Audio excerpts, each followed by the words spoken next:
Hola a todas y a todos, muchísimas gracias por la escucha, gracias a quienes organizaron este evento, particularmente agradecer a la doctora Berta Oresco y por supuesto muchísimas gracias a la doctora Cecilia Imaz Bayona por el espacio y por pensar en mí como alguien que puede hablar de un objeto que interviene en los procesos migratorios tanto en los regulares como en los irregulares y que desde hace varios años se ha convertido en algo que me tiene obsesionado. Es un objeto, mejor dicho, una serie de objetos que denominamos muros fronterizos. Mi intención es hacer un video muy sencillo, es un video de apenas unos 10, 11 minutitos en los que vamos a responder solo dos preguntas. La primera pregunta es, ¿qué es un muro fronterizo? Y la segunda pregunta es, ¿para qué sirve un muro fronterizo? La primera pregunta es muy necesaria porque, como ustedes ven, en el mundo hay 62 muros fronterizos. Es el mapa que les estoy presentando con los muros que yo he localizado en mi investigación. Y esto es interesante porque tenemos ya varias décadas que estamos viviendo en un mundo que se presume interconectado. Luego de la caída del muro de Berlín en 1989 se pensó que lo que seguía para la humanidad era un mundo allende al socialismo y allende al capitalismo, un mundo disociado de cualquier lógica territorial en la que lo que se producía, sea simbólico, sea material en un país, podría pasar libremente por todos los otros países. De forma tal que habitamos un mundo que yo considero un tanto esquizofrénico. Por un lado tenemos corrientes que dicen el mundo es uno, como la gente de No Borders, No Nations, sin fronteras y sin países, que abogan por la libertad absoluta de la movilidad humana bajo la premisa de que el mundo es uno solo. Y por otro lado tenemos asociaciones como Be There Foundation que difunden la idea de que la medida debe ser el país y que en este caso en particular tiene que ser Estados Unidos, que es históricamente blanco y que así se debe de quedar. El mundo entonces pide que se acaben las fronteras, pero también las construye. Y no solo eso, sino que las está remarcando de manera radical con objetos enormes denominados muros fronterizos, porque ya no nos bastan las mojoneras, porque no bastan los ríos y las montañas, sino que se necesita ser muy claro y decir, físicamente aquí inicia mi territorio. Esta es una foto del muro entre México y Estados Unidos en la parte de Tijuana, y un ejemplo maravilloso para que entendamos esto es la zona Schengen en Europa. Es un área de 26 países europea que han abolido los controles en las fronteras comunes, también conocidas como las fronteras internas, pero al mismo tiempo crean la agencia Frontex, la agencia europea que cuida las fronteras y las costas. Durante el 2013 al 2016, Frontex creó, construyó 13 muros fronterizos. El espacio Schengen entonces nos da un mensaje muy ambiguo sobre la libertad. Por un lado, desmantela las infraestructuras de las fronteras nacionales que considera redundantes y por el otro, utiliza toda la tecnología de vigilancia en contra de las amenazas externas para que no lleguen a estos países que consideramos libres. Este es el mapa de Europa con los muros, y en este proceso de construcción de fronteras físicas remarcadas terriblemente con muros, yo lo que encuentro, o más bien una forma de explicarlo, son a partir de dos narrativas que tiene este mundo de contradicciones, ¿no? Una que la denomino la narrativa de la aldea global, que básicamente dice, los muros no separan, sino que son filtros de valero, es decir, nos dicen quiénes podemos transponer el muro de manera legal, de manera regular, seremos sujetos cosmopolitas, es decir, sujetos que habitamos un solo mundo, que cada rincón nos es conocido, como si fuera una pequeña aldea. La otra narrativa es una narrativa que se contrapone, que es una narrativa que yo denomino segregadora, que dice, a ver, no finjamos. A fin de cuentas, los muros fronterizos son en origen una tecnología de guerra, son instrumentos de guerra que separan a los sujetos, perdón, pero también separan los bienes culturales y materiales. Su tarea es hacer que el intercambio sea más difícil entre los sujetos transfronterizos. De aquí les voy a pedir por favor que pidan atención. Hace unos momentos les dije, los cosmopolitas habitamos el mundo como si fuera una aldea, y aquí digo otra cosa, los transnacionales habitamos un rincón del mundo como si fuera todo el mundo. Entonces tenemos dos narrativas y tenemos dos sujetos. Los dos sujetos, me voy a centrar en unos sujetos, son apátridas. Uno porque ha hecho del mundo su casa y el otro porque no está anclado a ninguna nación. Para los últimos, el mundo está separado simbólica y físicamente, aunque el cruce de las fronteras es necesario. Ellos dicen, bueno, es muy peligroso, es muy caro, pero estamos dispuestos a asumir los costes. En contraste, los cosmopolitas usufructúan estas separaciones, se desplazan con libertad y con seguridad en un mundo que ellos dicen, bueno, es que está previamente filtrado. En la narrativa de la aldea global, los muros fronterizos son filtros de valor que señalan quiénes pueden transponerlo y quiénes no tienen más que la posibilidad de hacerlo de manera subrepticia, ¿no? Quienes sustentan esta narrativa dicen, los procesos globales hacen que el Estado se haga más pequeño, pero la identidad nacional sí es muy importante. De esa forma, ustedes sabrán que una persona de Suiza, una persona de Bélgica, tiene muchísimas más posibilidades que un ciudadano iraní para ejercer la movilidad entre países. Hay un índice de lo fuerte que son los pasaportes y nos dice que mientras un noruego tiene acceso a 185 destinos, un iraquí podrá ir solo a 26. Como un dato curioso decirles que en México tenemos acceso a más de 90 países sin necesidad de visa.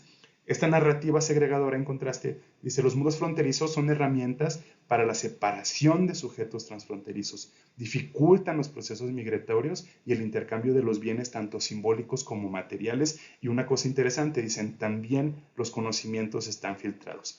En términos de seguridad, más que dar condiciones de certeza, recordarán que les decía el cosmopolita, dice, bueno, es que si yo puedo transponer esta barrera y los demás pueden es porque tenemos algo en común. Los transfronterizos dicen, no nos da seguridad, lo que nos da es muchísimos más peligros. Nos obliga a tener estrategias de cruce que integran muchísimas violencias y muchísimas vulnerabilidades. Un muro fronterizo entonces es una construcción física no movible que está colocada entre países soberanos de manera unilateral, que tiene la finalidad de separar alteridades y subrayar las asimetrías como las que hemos comentado. Estoy un poco sobre el tiempo, me paso directamente a la pregunta número 2, ¿para qué sirve un muro fronterizo? Y hago un pequeño recuento. En el mundo hay 193 países, hay 311 regiones fronterizas y hay 62 muros fronterizos, que ya lo sabemos, no desincentivan el paso irregular de personas, ni de mercancías, ni de drogas, ni de armas, ni de dinero. Entonces, lo que hacen es hacerlo nada más muy peligroso.